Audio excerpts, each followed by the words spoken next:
ठीक है। आज के इस सत्र में हम लोग श्रीमद् भागवत में जो कथा आती है समुद्र मंथन की, उसके विषय में थोड़ी सी जानकारी लेने की कोशिश करते हैं कि आखिर ये समुद्र मंथन है क्या, कब हुआ, क्यों हुआ, उसके पीछे क्या क्या कारण हुआ, उससे क्या फ़ायदा मिला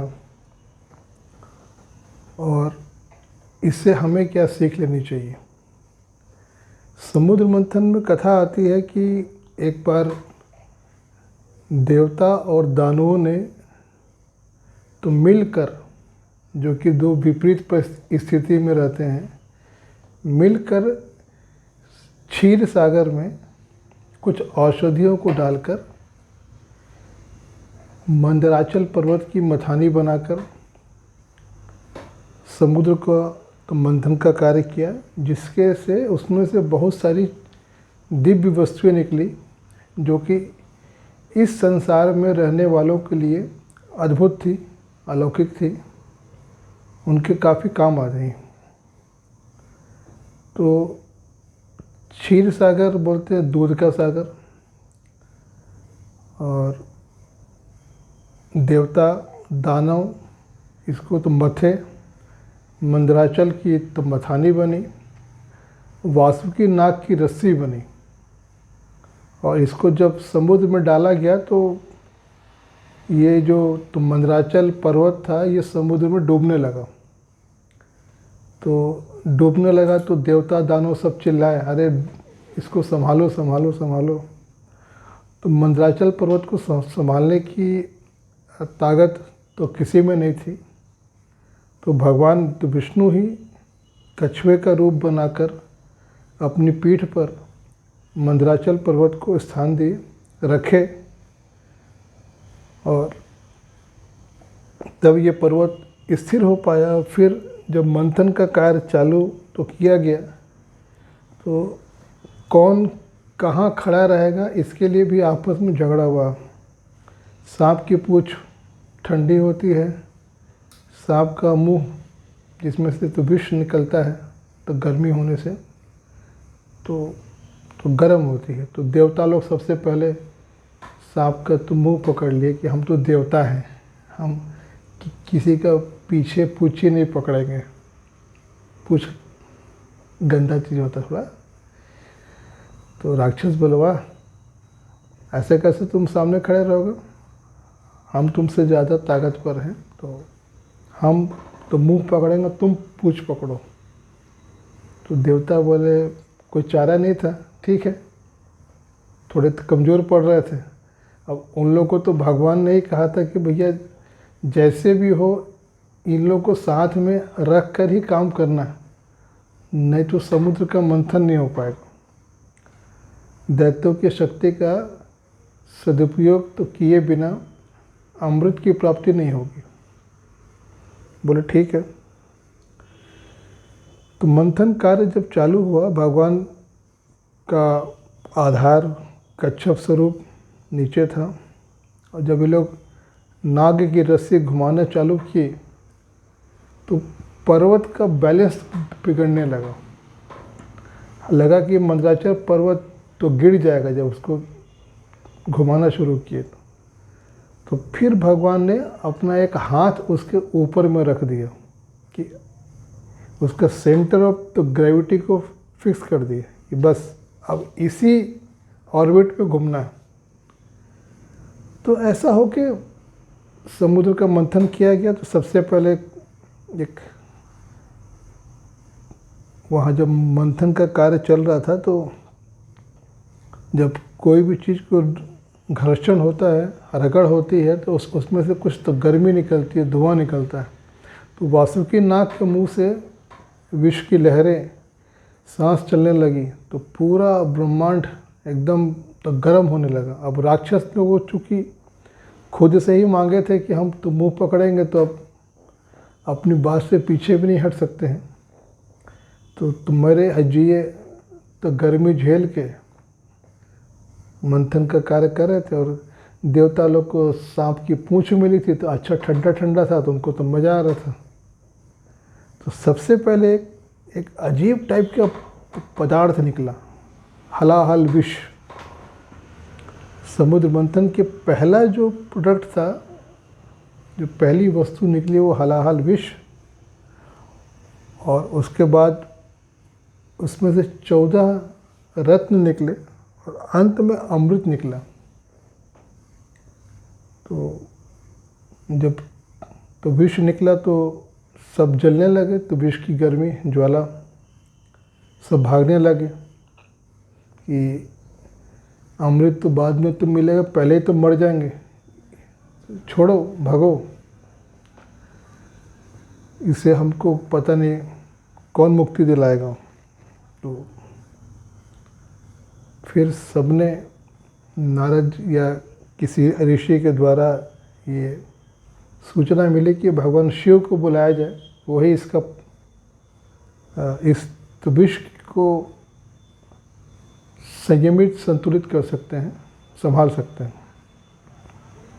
तो शंकर जी के पास से लोग कुछ देवता गए कि महाराज जो समुद्र मंथन का कार्य चल रहा है तो हलाहल विष निकला है, बहुत भयंकर विष है, पूरी सृष्टि जल जाएगी, आप कुछ उपाय करिए। तो भगवान बोले कि भाई किससे पूछ के काम चालू किए थे? कोई भी काम पहले किसी जानकार व्यक्ति से पूछना चाहिए कि काम चालू कर रहे हैं, कैसे कर रहे हैं, तो विधि, क्या समस्या आएगी, उसका निवारण कैसे होगा। नहीं, हम लोग तो भगवान बोले थे कि मंथन करो तो मंथन कर रहे हैं, अब करते करते सबसे पहले निकल गया। तो शंकर जी बोला अच्छा भगवान बोले तो ठीक है, चलो तुम्हारी सहायता करता हूँ। भगवान गए, विष को एक पात्र में लिए अपने और पान कर गए, विष को तो गले में ही रखे, तो बाहर का विष समाप्त होकर भगवान शंकर के तो गले में आ गया। पर शंकर जी ने उसको पेट में जाने नहीं दिया, क्योंकि विष अगर पेट में जाएगा तो मृत्यु हो जाती है, और विष बाहर रहेगा तो बाहर के जो जीव हैं वो मर जाएंगे। और भगवान शंकर ने विष को अपने तो गले में रखा, तो उनका जो गला का जो रंग है वो सफ़ेद से नीला पड़ गया। तो उससे एक भगवान शिव का नाम हुआ नीलकंठ। फिर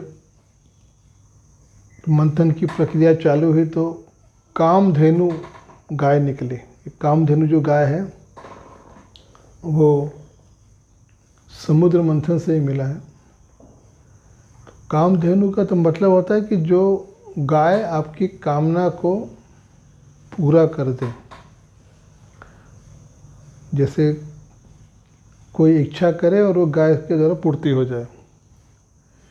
तो जैसी कामधेनु गाय निकली तो ऋषियों को दिया गया, वहाँ पे सब लोग हाजिर थे, तो ऋषियों को दिए गए कामधेनु, यज्ञ आदि सत्कर्म करने के लिए गाय दूध जो भी द्रव्य की आवश्यकता होती है उसकी पूर्ति इससे हो जाए। तो जो जो समुद्र मंथन से पदार्थ निकलते गए उसको देवता और दानव आपस में बांटते चले गए। फिर एक घोड़ा निकला, उच्च श्रवा। घोड़ा अश्व होता है, जिन लोग को बहुत तेज दौड़ने की आवश्यकता होती है वो लोग घोड़े पे चलते हैं। तो राक्षस बोले हम लेंगे, देवता बोले ठीक है, अगला आइटम हम लेंगे। तो अगला हाथी निकला, ऐरावत। तो देवता बोले कि ये हमको दे दो भैया, सफ़ेद हाथी। अच्छा ठीक है, तुम ले लो, एक तुम ले लो, एक हम ले लेते हैं। आटा बाटी हो रहा था कथा चल रही है, कथा का मज़ा लेना है। तो ऐसा होते होते उससे निकला कल्प वृक्ष, समुद्र मंथन से निकला है, जिसको देवताओं ने रख लिया, जो कि स्वर्ग में है। फिर समुद्र मंथन से ही निकली लक्ष्मी जी। तो लक्ष्मी जी को देख के सब बोले भाई हमको मिलना चाहिए। पर लक्ष्मी जी ने बोला नहीं, तुम्हारे अनुसार नहीं, मैं डिसाइड करूँगी कि मैं तो किसके साथ रहूँगी। तो ऋषि लोग बोले हमारे पास आ जाओ माता जी। तो लक्ष्मी जी बोली कि तुम लोग तपस्वी हो लेकिन स्वार्थी हो, हर काम अपने लिए करते हो, तो मैं यहाँ नहीं रह सकती। ऐसे होते होते वो अंत में भगवान तो विष्णु के पास गए, बोले कि आप ही एक ऐसे हैं संसार में जिनमें कोई कामना नहीं रहती, निष्काम व्यक्ति हैं, तो मैं आपके साथ रहूँगी। तो लक्ष्मी जी ने भगवान विष्णु के तो गले में वरमाला डाल दी। और इसी समुद्र मंथन से एक और चीज़ निकला है जिसका नाम है चंद्रमा। चंद्रमा की उत्पत्ति भी समुद्र से हुई है। और अंत में निकला अमृत। जब अमृत निकला उसके पहले निकला था वारुणी, सुरा, शराब। तो शराब निकला तो राक्षस बोले हम पिएंगे, तो देवता वाले पी लो भैया। तो शराब पी लिए, तो उसके बाद निकला अमृत। तो शराब पीने के बाद जब अमृत निकला तो अब झगड़ा चालू हो गया। जिस काम के लिए समुद्र मंथन का काम तो किया गया था वो फल सामने आ गया। अब सामने आते फिर तो मारकाट तो मच गई। मारकाट मच गई तो देवता कमज़ोर पड़ने लगे। तो गरुड़ जी उस अमृत कलश को उठा के आकाश में उड़ गए।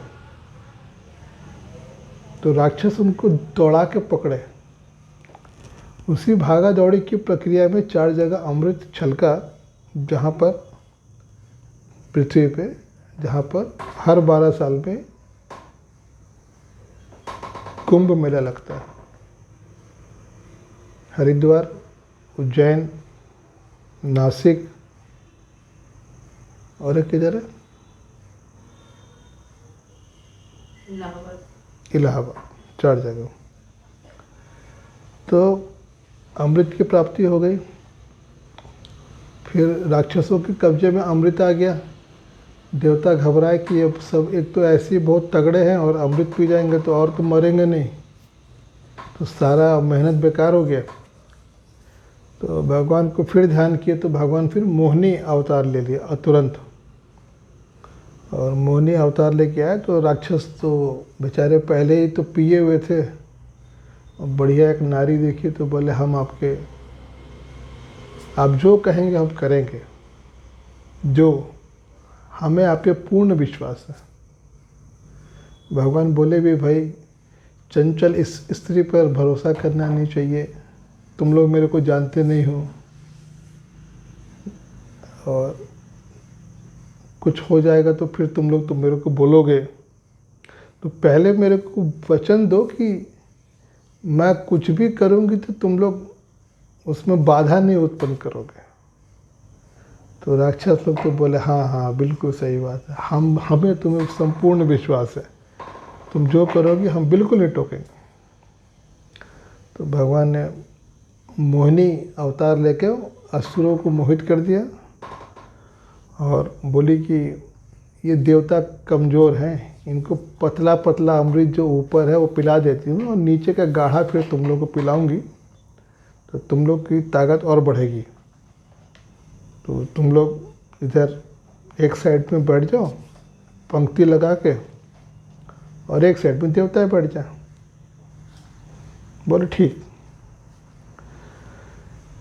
तो भगवान देवताओं को अमृत पिलाने लगे और अमृत इधर पिलाते और राक्षसों को ओर देख के तो मुस्कुरा देते।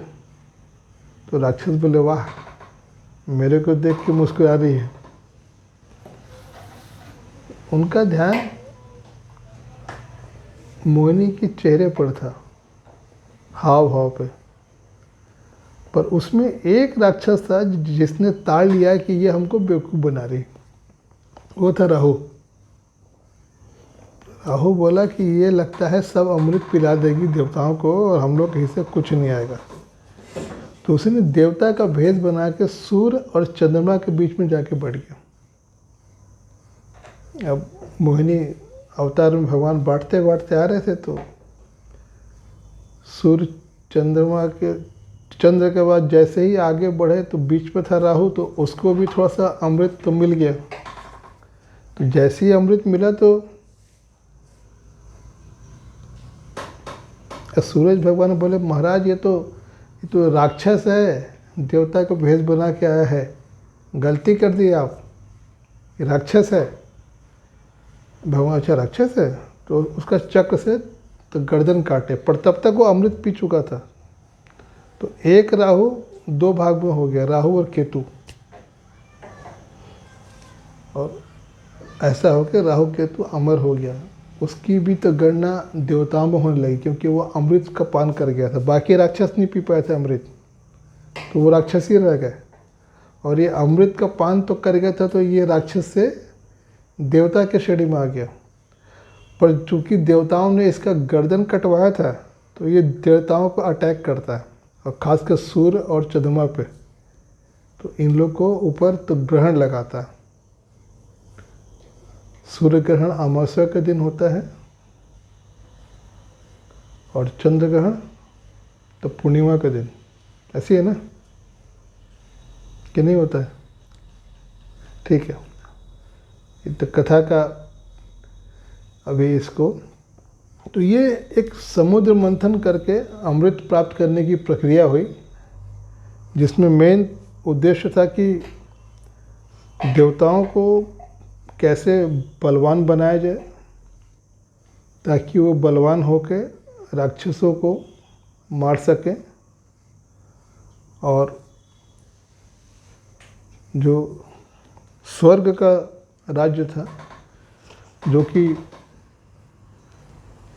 राक्षसों के कब्जे में था, उसको वापस प्राप्त कर सके। तो ये तो एक तो कथा हुई जो भागवत पुराण में आती है, समुद्र मंथन की कथा, एक मोटा मोटा। पर इस समुद्र मंथन की कथा को हम अपने व्यवहारिक जीवन में कैसे उतारें और उस अमृत का पान कर पाएँ, ताकि जो संसार के दुख हैं, तो विष हैं, दुर्विचार हैं, दुर्गुण हैं, उन पर एक आधिपत्य जमा कर ईश्वर का ध्यान किया जा सके। तो ये संसार ही समुद्र का तो रूप है। इस संसार के समुद्र के में दुख और सुख दोनों भरे हुए हैं। मन ही तो मंदराचल पर्वत है। मन जो है वो बहुत भारी चीज़ है, इसका नाम ही है मन। जो बहुत भारी चीज़ होता है उसको बोलते तो कितने तो मन का है, 2 मन 4 मन। तो मन में जो विचार आते हैं वो बहुत भारी रहते हैं। पर संसार में जब तो मन जाता है तो मन डूबने लगता है, अपने उसको कोई आधार नहीं मिलता। तो जब ये डूबता है तो इसको भगवान के नाम का आधार पे स्थिर करना चाहिए। जैसे भगवान ने कछुआ का रूप बना के अपनी पीठ पर उसको धारण किया, तो वैसे ही तो मन को एक भगवान के नाम का आधार देना चाहिए। और भगवान ने जैसे मंदराचल को ऊपर से भी एक अपने हाथ के सहारे से स्थिर किया था, तो इस मन को स्थिर करने के लिए भगवान के स्वरूप का ध्यान करना चाहिए। तब जाके ये मंदराचल पर्वत जैसा मन इस संसार समुद्र में डूबता नहीं है, अन्यथा ये पतन की ओर जाता है। इसकी तो मूल स्वभाव है नीचे जाना, ये कहीं स्थिर नहीं हो पाता। एक बार जब तो गिरना चालू होता है तो रसातल तक जाता है। जो रसातल वो जगह है जहाँ पर बहुत ही गंदगी रहती है, कीचड़ रहता है। इस ब्रह्मांड का सबसे लास्ट तल ये पहले का तल है, लास्ट तल पाताल है। तो कथा ये बताती है कि हमारे जीवन में भी अच्छे विचार और तो बुरे विचार अच्छे विचार जो हैं वो देव स्वरूप होते हैं, वो अच्छे लगते हैं। जब आप की अच्छी बात करते हैं तो लोगों को अच्छा लगता है, और जब आप किसी को कुछ गाली गलौज करते हैं, खराब बात बोलते हैं तो लोग खराब लगता है। तो खराब विचार ही दुर्गुण ही दैत्य हैं और सद्गुण ही देवता हैं। तो हमेशा हमारे तो मन में सद्गुण और दुर्गुण के बीच में मंथन चलते रहता है। ये सही है, गलत है, तो गलत है तो ठीक कैसे होगा, ये एक विचार चलते रहता है। तो ये तो मनोमंथन है। तो मन का मंथन ही समुद्र मंथन है,